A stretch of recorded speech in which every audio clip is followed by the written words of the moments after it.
Hey everybody, it's Tom. I'm in Argentina, in Buenos Aires, and it's time to talk about the local beverage of choice.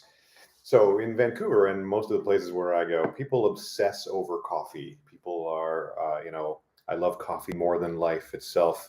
Facebook is full of loving descriptions of coffee and what it does for you. And coffee is not super big here. I mean, yeah, sure, there's the odd Starbucks around, and you can definitely get coffee, but it's a lot of instant coffee. And you want to get some high quality beans. I don't think you're going to find it here. For some reason, I couldn't even find. I've been making coffee in my little French press I bought here, and I couldn't even find in the grocery store any coffee other than instant coffee. So I didn't buy any. But what they do drink here, the title of the video is "How to Mate," not "How to Mate." Just I know it's the same. It's spelled the same way, but how to mate is not the kind of video that I'm going to put up on this particular channel. But mate is something that you see literally everywhere. In fact, to the point where people carry around these very elaborate holders, and they have, a place to put the mate and another place to put hot water that they can keep all day and keep pouring into the cup. And the cups there's so many different kinds of cups, but here's one example of a mate cup. Okay. I have a story about this cup, which I will get to in a second, but I thought that's a cool looking cup. I'm going to buy that cup for myself so I can be a little bit Argentinian, and a matching straw. This is called a bombilla or bombisha, probably here because the double L goes sh here. And it's got a filter on the bottom because there is it's not like you have a tea bag or whatever. It's full of this stuff, and then you pour hot water over it, and so you really need this filter so you don't suck up bits of leaf the whole time. Like, it's completely different from tea. Tea, you can think of it being mostly water. This is, as far as I can tell, mostly the tea part, the mate, which is yerba mate, by the way. And I know very little about it, but I can tell you it's extremely popular to the point where there are 24 different kinds of yerba mate available in every grocery store of note, and of different varieties. There's smoked yerba mate. There's, I don't know what even I have. I bought some at random, just knowing nothing. And I've been drinking it, but you need, oh, and I did it in the French press, and you can definitely do it in the French press. There's no problem with that. But it's just not very authentic. You don't get that. You don't feel Argentinian if you do it in a French press. So you got to get one of these cups and one of these straws. And by the way, these cups come in many different varieties. You can definitely get mate cups that are glass or that are ceramic or that are wood. But the ones that appealed to me were these ones that are made out of a gourd. And so that's literally some kind of gourd.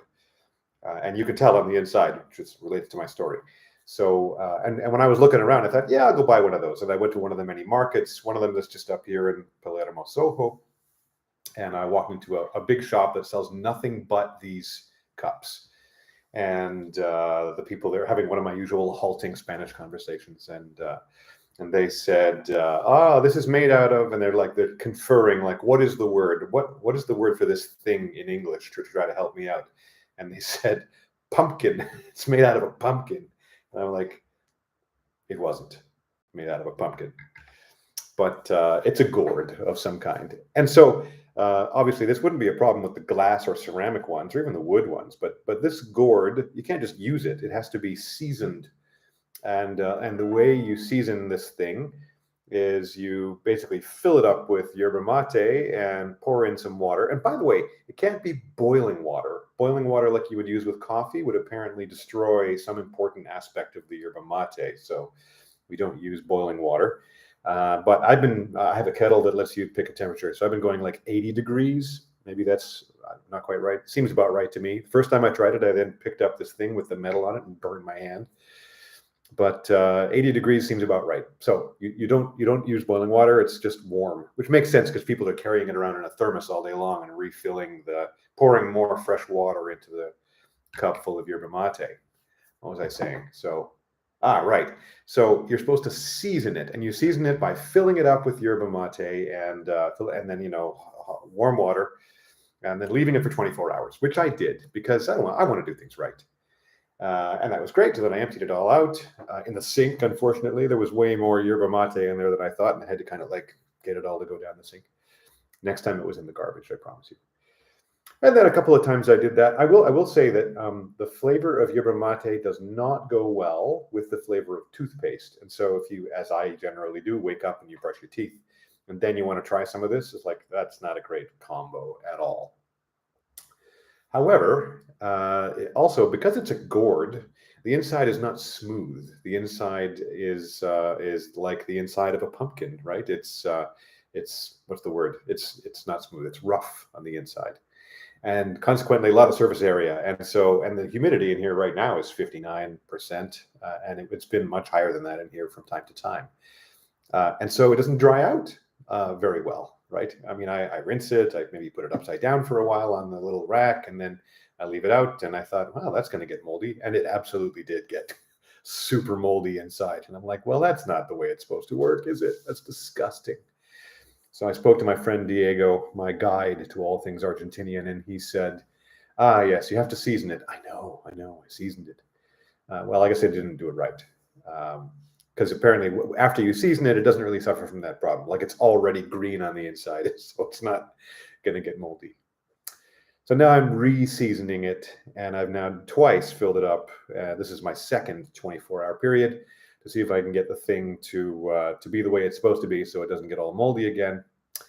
And who knows, I may wind up buying a wood or ceramic version, but this one is just so cool. Like, to be honest, I'm not sure if I'm going to go home and be a yerba mate drinker. I really do like my coffee. I've definitely been accused of drinking too much coffee, but it's so cool looking. I'm just going to have it. I have a little collection on my mantle of things that represent trips that I went on. So, you know, I've got a Greek vase, fancy. There's a better word than vase, but it's a Greek thing that represents my trip with my son Ryan to Athens and parts around there. And I've got another one that represents my trip to Las Vegas and to the Grand Canyon with my lady friend. And I can imagine this thing sitting right there next to the rest and representing the trip to Argentina, because nothing says Argentina like a big gourd full of yerba mate. Have a great day.